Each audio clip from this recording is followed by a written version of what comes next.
गीता की एक एक श्लोक की श्रृंखला चल रही है। तो आज हमें श्रद्धावती माता जी हमें गीता का अगला श्लोक बताएंगी। माता जी आपका स्वागत है। माता जी यू कैन स्टार्ट। हरे कृष्ण माता जी। थैंक यू माता जी। ओम अज्ञानतिमिरान्धस्य ज्ञानञ्जनशलाकया चक्षुरुन्मिलितं येन तस्मै श्रीगुरुवे नमः। जगद्गुरु श्रील प्रभुपाद की जय, गुरु महाराज की जय, माता जी की जय। आज के जपा टॉक में सभी भक्तों को हमारा सादर प्रणाम।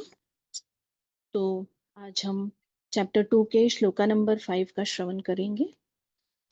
पिछले श्लोक में अर्जुन ने श्री कृष्ण से कहा कि मैं कैसे भीष्म पितामह और गुरु द्रोणाचार्य जैसे पूजनीय व्यक्तियों पर वाण चलाऊंगा।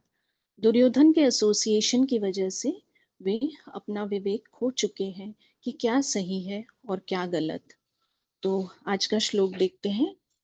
गुरु निहत्वा हि महानुभावान् श्रेयो भोक्तुं भैक्षमपीह लोके हत्वार्थकामांस्तु गुरूनिहैव भुञ्जीय भोगान् रुधिरप्रदिग्धान्। इसमें अर्जुन कहते हैं गुरुन हत्वा, वे कह रहे हैं कि हमारे गुरुजन महानुभावान, जो महापुरुष हैं, पूजनीय हैं, उनको मारने से श्रेयो भोक्तुम भिक्षम अपीह लोके, इस लोक में भिक्षा मांगकर रहना ज्यादा अच्छा होगा। हत्वार्थ कामांस्तु गुरुनि हैवा, वे कह रहे हैं कि वे लोग अर्थकामी हैं, फिर भी है तो गुरुजन ही। भुंजीय लोगा भुंजीय भोगान रुधिर प्रदिग्धान, अगर हम उनका वध करते हैं तो जो भी वस्तु का हम भोग करेंगे वो उनके रक्त से सनी होगी। अनुवाद देखते हैं श्रील प्रभुपाद द्वारा। श्रील प्रभुपाद की जय। ऐसे महापुरुषों को जो मेरे गुरु हैं, उन्हें मार कर जीने की अपेक्षा इस संसार में भीख मांगकर खाना अच्छा होगा। भले ही वे सांसारिक लाभ के इच्छुक हों, किंतु हैं तो गुरुजन ही। यदि उनका वध होता है तो हमारे द्वारा भोग्य प्रत्येक वस्तु उनके रक्त से सनी होगी। तो इसमें अर्जुन जो है इस श्लोक में डिटेल्ड एक्सप्लेनेशन दे रहे हैं कि वे क्यों युद्ध नहीं करना चाहते हैं। वे भगवान को कन्विंस करने का प्रयास कर रहे हैं अपने तर्कों से।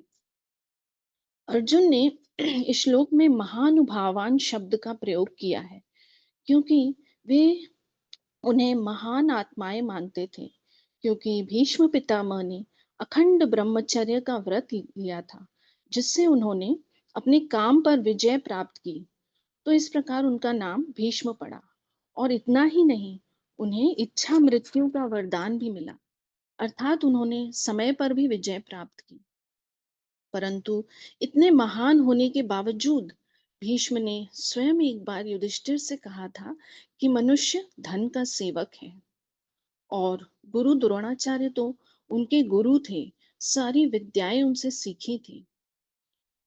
तो आगे तात्पर्य में श्रील प्रभुपाद जी लिखते हैं कि शास्त्रों के अनुसार ऐसा गुरु जो निंद्य कर्म में रत हो और जो विवेक शून्य हो, त्याज्य है। तो विवेक अर्थात क्या करना चाहिए और क्या नहीं करना चाहिए। तो माने तो इस प्रकार की बुद्धि मनुष्य को कहाँ से मिलती है? शास्त्रों से मिलती है। अगर हम शास्त्रों को फॉलो ना करें तो सभी अपने अपने ओपिनियंस के हिसाब से ही चलेंगे। धर्म क्या है? धर्म भगवान की वाणी है। भगवान जो बोलते हैं उसमें कोई त्रुटि नहीं होती।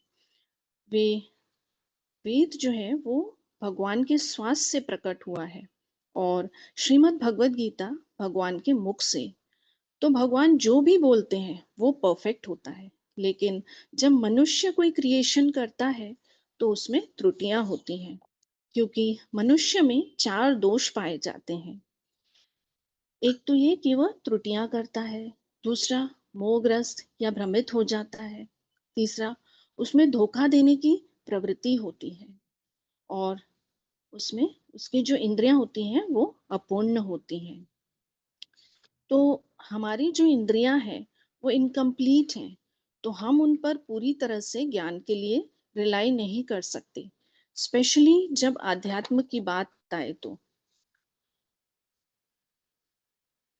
तो जो गुरु हैं वो शास्त्र तो जो गुरु शास्त्र के प्रमाण देकर हमें ज्ञान देते हैं वही सही गुरु होते हैं, क्योंकि हमारी सेंसेस हमको इनकम्प्लीट इंफॉर्मेशन देती हैं और जो शास्त्र हम पढ़ते हैं वही भगवान की वाणी है। तो शास्त्रों में जो शास्त्रों से जो गुरु हमें ज्ञान देते हैं, हमें ऐसे गुरु का ही चरण चरण करना चाहिए। और शास्त्रों में वर्णन आता है कि गुरु को 3 कारणों से रिजेक्ट किया जा सकता है। पहला, अगर गुरु अहंकारी हो। दूसरा, अगर गुरु का विवेक खो गया हो, अर्थात वो सही और गलत का भेद समझ न पाए। और तीसरा कि अगर गुरु पापमयी कार्यों में लिप्त हो। तो ये सभी महापुरुष, जिसमें कि भीष्म और गुरु द्रोणाचार्य शामिल थे, इन तीनों में लिप्त थे। उन्हें अहंकार था अपने पावर और पोजीशन का। वे धर्म का त्याग कर अधर्म का साथ दे रहे थे और धन के लिए वे युद्ध करने के लिए भी तैयार थे, अपनों को मारने को भी तैयार थे। श्रील प्रभुपाद जी ने कहा था कि अगर किसी गुरु का विवेक खो जाए तो और वे अधर्म के मार्ग पर हो तो ऐसे गुरु का परित्याग कर सकते हैं। जैसे कि बलि महाराज ने गुरु शुक्राचार्य का आदेश न मानकर भगवान के सामने आत्मसमर्पण किया। एक बार एक शिष्य ने अपने गुरु से तत्व ज्ञान के बारे में पूछा, तो गुरु ने कहा कि ये पृथ्वी, अग्नि, जल, वायु, आकाश ये सभी तत्व हैं। मतलब उन्हें नहीं पता था तत्व ज्ञान के बारे में। तत्व ज्ञान अर्थात ब्रह्म, परमात्मा और भगवान। तत्व का अर्थ है मूल वास्तविकता, ज्ञान का अर्थ है नॉलेज या फिर सत्य का ज्ञान। इसका सार ये है कि मैं कौन हूँ, सृष्टि का सार क्या है, जीवन का उद्देश्य क्या है, जिससे जीवन का परम लक्ष्य यानी कि आत्म साक्षात्कार या फिर सेल्फ रियलाइजेशन प्राप्त होता है।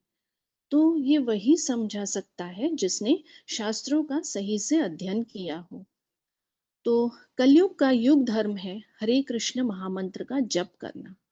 जो गुरु ये कहे कि हरे कृष्ण महामंत्र का जप करो, उससे तुम्हारा उद्धार होगा, वही सही गुरु है, क्योंकि सब शास्त्र यही कहते हैं। आगे श्रील प्रभुपाद जी लिखते हैं तात्पर्य में, दुर्योधन से आर्थिक सहायता लेने के कारण भीष्म तथा द्रोण उसका पक्ष लेने के लिए बाध्य थे। यद्यपि केवल आर्थिक लाभ से ऐसा करना उचित न था। ऐसी दशा में वे आचार्यों का सम्मान हो बैठे थे। तो नैतिकता के स्तर पर अगर देखें तो भीष्म तथा द्रोण गलत थे, पर आध्यात्मिक स्तर पर देखें तो ये भगवान की ही इच्छा थी कि वे कौरवों का पक्ष लें, क्योंकि भगवान हमें ये समझाना चाहते हैं कि विरोधी पक्ष कितना भी स्ट्रांग क्यों ना हो, अंत में विजय धर्म की ही होती है। जब भगवान श्री कृष्ण पांडवों का दूत बनकर गए थे तो दुर्योधन ने उनको बंदी बनाने का प्रयास किया। तब भगवान ने अपना विश्व रूप दिखाया। उनका इतना तेज था, उस प्रकाश में कोई नहीं देख पाया, केवल 3 लोग देख पाए, भीष्म, द्रोण और विदुर। भीष्म और द्रोण प्रभावित हुए भगवान से, परंतु अपनी प्रतिज्ञा और राजसी कर्तव्य का पालन करने हेतु उन्होंने अधर्म का साथ दिया। द्रोण का पुत्र अश्वत्थामा दुर्योधन का मित्र था। जब अश्वत्थामा बहुत छोटे थे तो धन के अभाव के कारण उसकी माता कृपि उसे चावल का पानी पिलाती थी। तो एक बार अश्वत्थामा को अपने मित्रों के साथ दूध पीने का अवसर मिला। तब उन्होंने रियलाइज किया कि उसकी माता उसे दूध नहीं देती है। फिर वे घर आकर उन्होंने अपनी माता से कहा कि आप जो मुझे पिलाती हैं वो मैं नहीं पीऊँगा।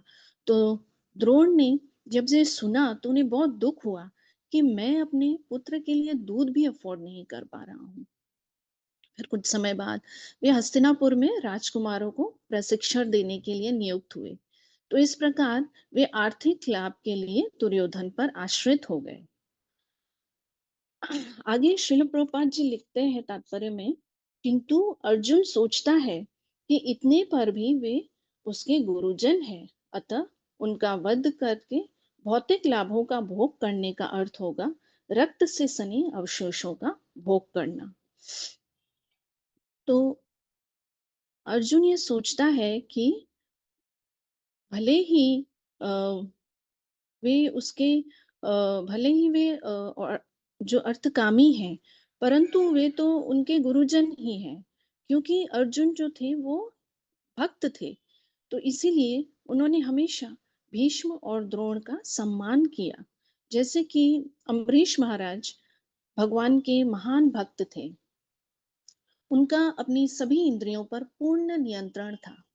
एक बार ब्रह्म ऋषि दुर्वासा उन पर क्रोधित हो गए और कृष नामक एक राक्षस को उत्पन्न किया उन्हें मारने के लिए। परंतु राजा बिल्कुल भी विचलित नहीं हुए। वे भगवान का ध्यान करने लगे। उसी समय भगवान के आदेश अनुसार श्री सुदर्शन चक्र प्रकट हुए राजा की रक्षा करने हेतु। उन्होंने कृष का अंत किया और फिर ऋषि दुर्वासा के पीछे भागे उसे मारने के लिए। शिव जी और ब्रह्मा जी भी उनकी सहायता नहीं कर सके। फिर वे भगवान विष्णु के पास गए और भगवान विष्णु ने उसे अम्बरीश महाराज से क्षमा मांगने को कहा। तो अम्बरीश महाराज एक वैष्णव थे और उन्होंने दुर्वासा मुनि का सम्मान किया। तो हमें ऐसे गुरुजनों का संग नहीं करना चाहिए जो अपने स्तर से नीचे गिर जाते हैं, परंतु उनका सम्मान अवश्य करना चाहिए। तो इसीलिए ही अर्जुन कहते हैं कि भले ही वे अर्थकामी हैं, पर हैं तो गुरुजन ही। अगर हम उनका वध करते भी हैं, तो जो राजभोग प्राप्त होगा, उससे क्या लाभ होगा? हम सच्चा सुख अनुभव नहीं कर पाएंगे, क्योंकि उन्हें मार कर जो सुख भोगेंगे वो उनके रक्त से सनी होगी। इस जन्म में हम एंजॉय कर लेंगे, परंतु अगले जन्म में हमें इसका फल भोगना होगा। और इसीलिए अर्जुन कह रहे थे कि इससे अच्छा यही होगा कि हम भिक्षा मांगकर इस जगत में रहें। तो अर्जुन का जो मन था वो उनके लिए कंपैशन से भर गया। इस प्रकार अर्जुन भगवान की बात नहीं मान रहे थे। उन्होंने कहा कि ये तो मेरा विवेक है और मेरी दया है कौरवों के प्रति। तो अर्जुन अपने आर्ग्यूमेंट्स को हर प्रकार से स्ट्रॉन्ग करने का प्रयास कर रहे थे, जबकि भगवान उससे कह चुके थे कि अपने हृदय का त्याग करके युद्ध के लिए खड़े हो जाओ। आगे के श्लोकों में अर्जुन भगवान की शरणागति लेंगे और उनसे पूछेंगे कि आप ही मुझे बताएं कि क्या करना चाहिए, और फिर भगवान उनको गीता का ज्ञान देंगे। जगत गुरु श्रील प्रभुपाद की जय, गुरु महाराज की जय, समस्त शिक्षा गुरुओं की जय, माता जी की जय, श्रीमद् भगवत गीता की जय। Thank you very much. Hare Krishna. Hare Krishna माता जी, हरि बोल। बहुत सुंदर माता जी।